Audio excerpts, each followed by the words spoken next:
Hello, it's Mrs. Grimmer here again, and I've got my friend Margot helping us to read our book. And this book is called We Listen, We Don't Interrupt. And Mrs. Grimmer is not very good at listening and not interrupting, as Mr. McDonald will probably let you know. So we'll read this book together, and then when you come into the class, you can help me to listen and not interrupt. Right, here we go. We listen, we don't interrupt.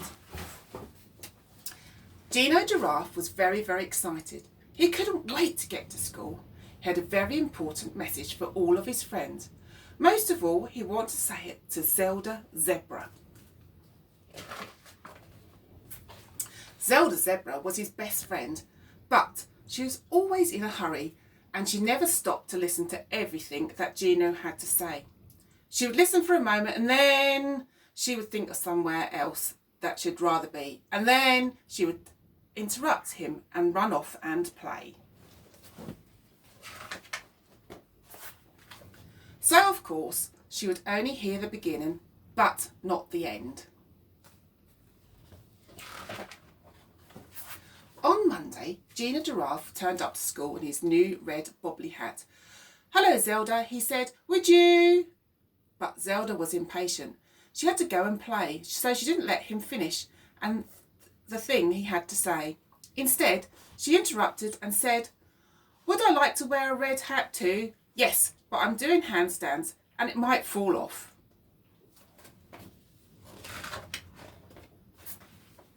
Then she ran off and played until Mrs. Beanie called them into class.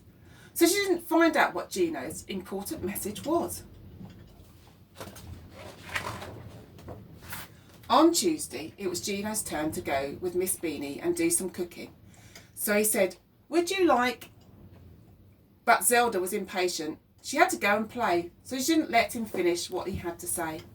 Instead, she interrupted and said, "Would I like to help you eat your biscuits?" "Yes, but it's my turn next, so I'll soon have some of my own." Then she ran off to wash her hands, so she didn't find out what Gino's important message was.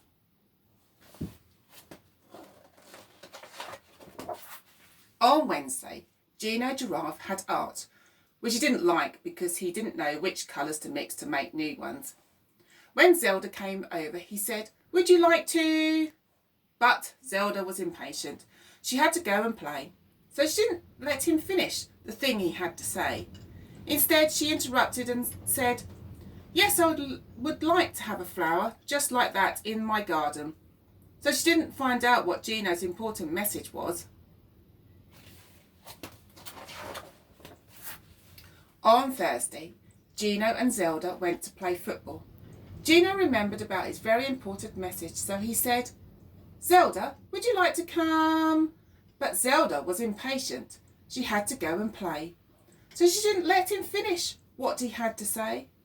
Instead, she interrupted and said, "Would I like to come to the football match after school?" "Yes, but I'll have to ask my mum first." Then she ran off to shoot a goal. So on Friday, Gino was getting worried that he would never manage to tell Zelda his important message. Everyone loved Fridays at school because Friday afternoon was golden time. Gino decided to play with a new glittery Play-Doh that Miss Beanie had bought.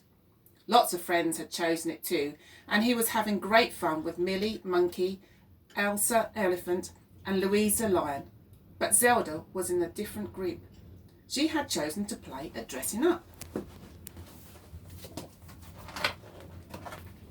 Just before it was tidy away time, she came zooming up with a shiny red cape and a golden crown on her head, and was having a great time pretending to be a queen. Gino decided that this was the last chance. He stood right in front of Zelda and put his hands on his hips. "Stop!" he said loudly and clearly. Zelda skidded to a smoky stop. "Stop and listen, Zelda," said Gino. "I have something very important to say to you." Zelda looked very surprised, but she stopped and listened. Gino smiled at Zelda and then he said, "Would you like to come to my birthday party tomorrow? Please, please say that you can. Everybody else has said yes." Zelda wrinkled her nose, scrunched up her eyebrows and looked a little puzzled.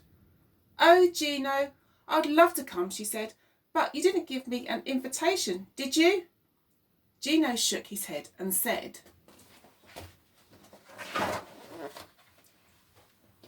"No, my juice bottle leaked all over the invitation, so Mum said that I just had to ask everyone.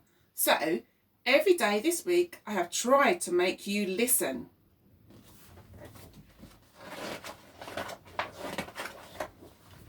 "But you just kept on interrupting me, so I was never able to finish the message." Zelda Zebra thought for a moment. She thought about all the times that Gino Giraffe had tried to tell her this very important message. She thought about how she could so easily have missed his party. She thought about how she had not been a good friend. She decided that she would never forget a very important golden rule. Do you know which golden rule she decided to remember?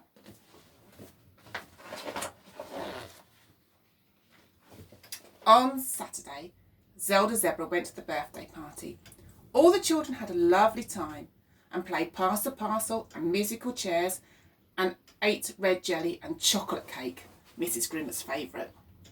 And best of all, Zelda took great care to listen and not interrupt for almost the whole afternoon.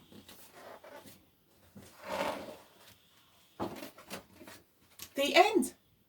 We listen and we don't interrupt.